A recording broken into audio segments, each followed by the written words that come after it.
Sasagutin ng NAIA Infrastructure Corporation o NNIC ang lahat ng gastusin ng mga nasawi at nasugatan matapos ang pagbangga ng isang SUV sa NAIA Terminal 1 sa Pasay City. Apela ng mga otoridad, iwasan ang paggawa ng mga espekulasyon dahil patuloy pa ang investigasyon.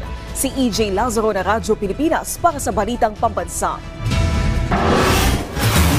Sa CCTV footage na ito, makikita ang biglaang pag-andar ng SUV patungo sa mga pasahero ng departure area ng NAIA Terminal 1 sa Pasay City. Ang insidenteng yan, nagresulta sa pagkamatay ng 2 katao, kabilang na ang 5 taong gulang na bata na kasama sa paghahatid sa amang OFW. Naisugod naman sa ospital ang 3 nasugatan.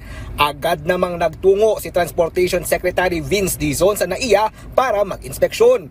At base sa inisyal na investigasyon, hindi sinadya ang pag-araro ng SUV dahil may hinatid na pasahero ang driver bago mangyari ang insidente. Right now, initially,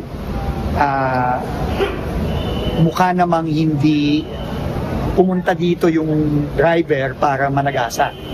No, hindi intentional dahil nga nakita natin na meron talaga siyang hinatid na pasahero dito sa huminto.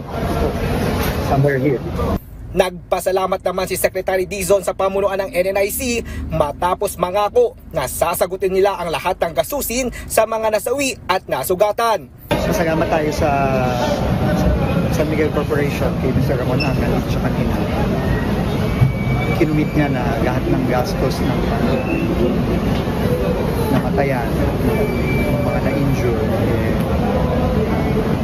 sasagutin po ng San Miguel Corporation na nangyari. Sa ngayon, nasa kustodiya na ng mga pulis ang driver ng SUV. Sinuspinde na rin ng Land Transportation Office o LTO ang kanyang lisensya. Pinapayuhan naman ng mga otoridad ang publiko na iwasan ang paggawa ng mga espekulasyon lalo na't patuloy ang kanilang sinasagawang investigasyon sa naturang trahedya. Mula Radyo Pilipinas, EJ Lazaro para sa Balitang Pambansa.